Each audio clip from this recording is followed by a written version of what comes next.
Welcome back. Chapter 3 of The Dog with the Golden Eyes. The buzz of the alarm woke Cassie. She turned it off and groaned at the thought of another school day. Then she remembered the white dog. Quickly she dressed and went outside to the liquid amber trees. The cookie sandwich was gone. Cassie studied the ground carefully. Not a crumb remained, but there were new paw prints, big ones. Other dogs in the neighborhood could have eaten the sandwich, but because of the size of the paw prints, she was sure it was the white dog. She smiled through 2 bowls of Wheaties. She remembered the ground beef she had saved from supper. This afternoon, after school, she would feed him. Her mother was still asleep. As she left the house, she saw Shannon and Joanna walking to school ahead of her. If only Cassie's mother had given her a romantic name like Shannon or Joanna. Not only had they had beautiful names, but they wore beautiful clothes, the newest things, which the other girls quickly copied. No wonder Lindsay had left Cassie to hang out with them. Shannon and Joanna had to walk past Cassie's house every day on the way to school, but they never asked Cassie to join them. Several times she had seen them look at her and giggle. She could tell that they were making fun of her, and Cassie hated them. She always hurried out before they came or hung back so that they wouldn't meet. Today she walked slowly behind them, wishing she had someone to walk with and talk about the white dog. She wished she could tell Lindsay about him. Lindsay loved animals almost as much as Cassie did. She plopped toward school and kept her head down as she walked. Cassie didn't like school for 2 very good reasons. The first was that a lot of the classes, from time to time, each student had to give an oral report.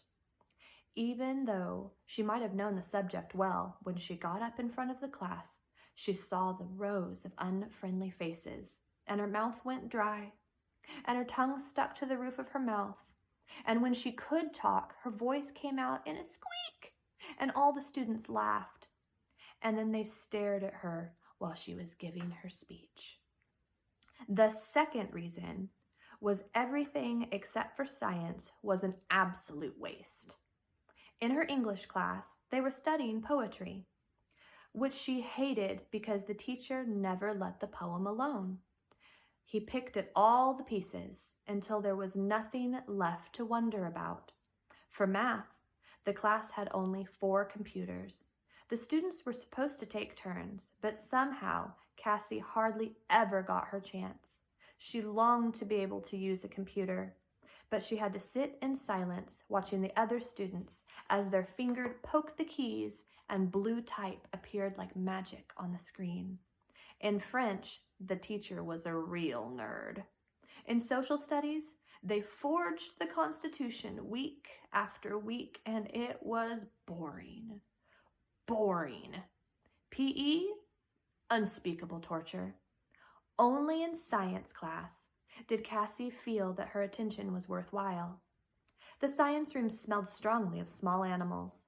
All around the room in cages lived numerous rabbits, 6 hamsters, some chameleons, a family of African lizards, 2 iguanas, and 4 spotted guinea pigs. Most of the kids complained about the smell, but each time Cassie walked into the science room, she took a deep breath and felt almost at peace with the world. Her lab partner, Joe, was just the opposite. He hated the smell. He always came into the room holding his nose and making a face. And when he couldn't hold his breath any longer, he would let it out with a noise like steam escaping from a tea kettle. The girls would laugh as though he had done something clever. Joe was always laughing or smiling or showing his white, straight teeth. He wore t-shirts printed with volleyball or surfing logos, and he was good at sports, even though he wasn't very tall. He was one of the best players on the A soccer team. Joe stood in the doorway, gasped, and pretended to almost fall. He held his nose staggered past a group of girls, and reached his desk. When he was sure they were watching, he blew out his breath and he rolled his eyes, and they laughed, and he turned to Cassie. "Sick," he said.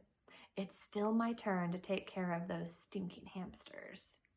Cassie wanted to say, "They don't stink, and if you cleaned their cages like you should, they wouldn't smell at all." But she didn't say anything. Usually Jo turned the things she said into a joke. She had learned to keep her mouth shut.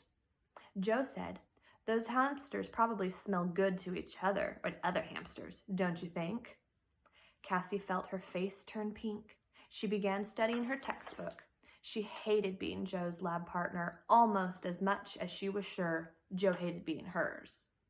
But the teacher had assigned them and refused to make a change. Cassie wouldn't have minded much, except that Jo never took anything seriously, not even science, and especially not the science teacher, Mr. Cowell.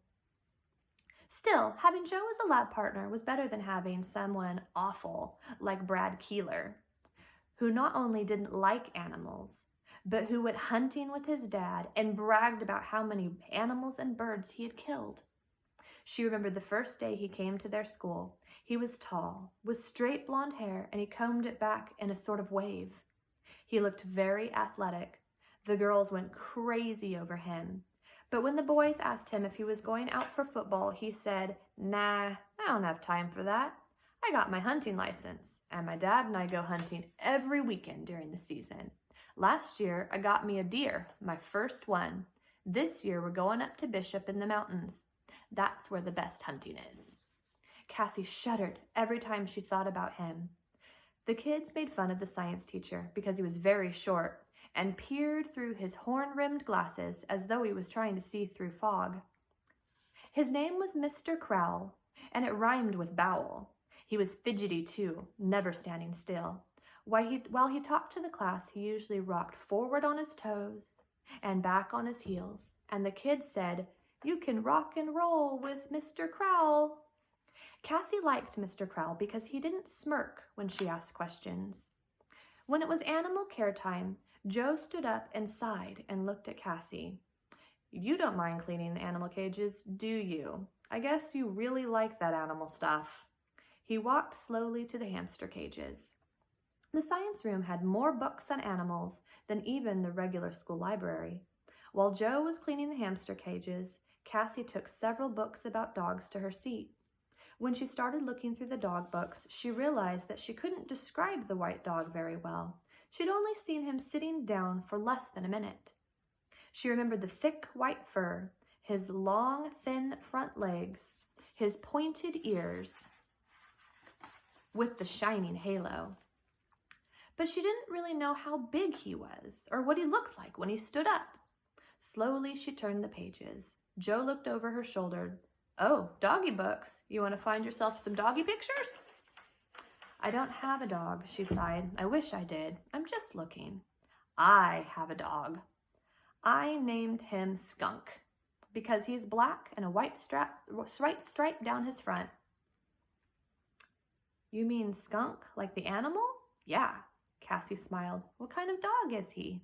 "Very special. Half of him is mongrel. The other half of him is mutt." He laughed, and the girls near Cassie stirred and looked around.